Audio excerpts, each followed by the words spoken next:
it is overwhelming. It is overwhelming, and it can be actually overwhelming for some time, because first of all, our nervous system, our brain are not used to accommodating this kind of intensity. Think of for a moment about our mundane existence, how dull it is, how automatic, how lifeless we usually are, in the sense that we are mainly on a state of automatic pilot. We just respond very vaguely to some triggers in our environment, mostly doing what we have already learned to master. We automatically reacting in the very same way we've already reacted for 20, 30, 40 years. Everyone knows us. Everyone knows how we're going to react. So mostly we live very dull life. I'm saying that without judgment. That's the human condition. And then, all of a sudden, comes this blessing, penetrates us, showing us that the universe is a magnificently throbbing being, and that we are a part of it. Nothing in us is prepared for this level of intensity, for this immensity of energy and consciousness. And that's why it is also dissolving usually quite quickly, because in a sense we want to have it, but we also, something in us rejects it. We think, how can I even live like that? So then there is something unconscious in us that longs for mundane consciousness, for this kind of safe reactivity, safe automatic pilot. So first of all, we need to understand and accept that. Second, there is a reason that there has been a tradition of a teacher or teachers along the way, including practices, because the presence of teachers and the activity of practices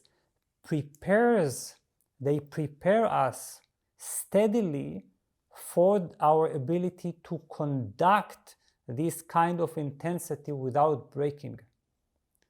The first thing is being able to see someone who is capable of conducting that without breaking and without even showing weird signs of I don't know, disorientation, you see?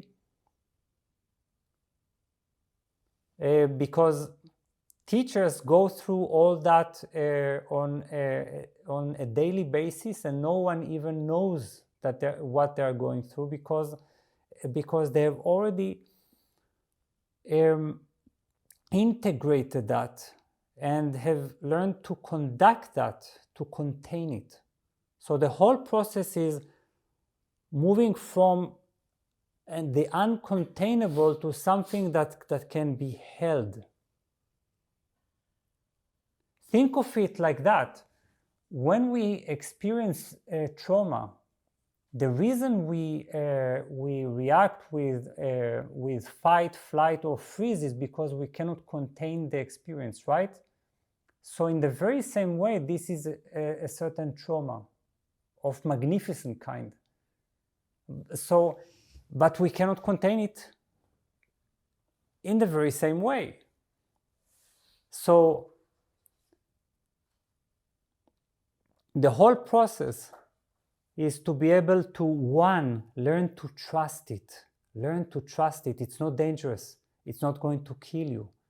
This is what you want. This is what you love. This is your friend, not your enemy. This is your lover approaching you to embrace you. So, because sometimes it is so all-consuming that there is no room for the self in it, and then it feels like death.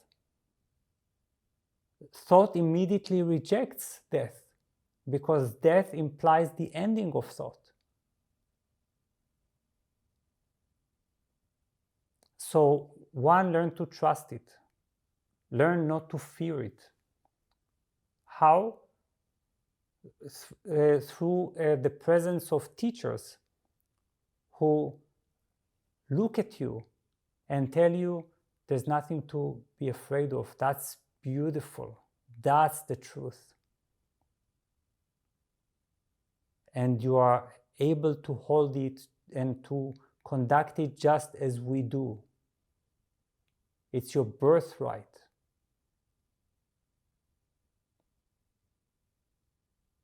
And second, learn to prepare for it through practices like inner fire, like Jesus' prayer, like Hitbodedut, like expansion that we'll practice tomorrow. So that enables us to create that bridge that connects mundane consciousness and sacred consciousness. But the strongest key is no fear. If I'm not afraid of that thing, if I don't let my thoughts tell me, oh my God, what's going on? This is, I cannot contain it. This is dangerous. This is too strange. How will I react properly in the world? I don't know what will happen to my personality. How will I be a good mother, a good father? You know, all these kind of hysterical thinking. So it's just looking at it and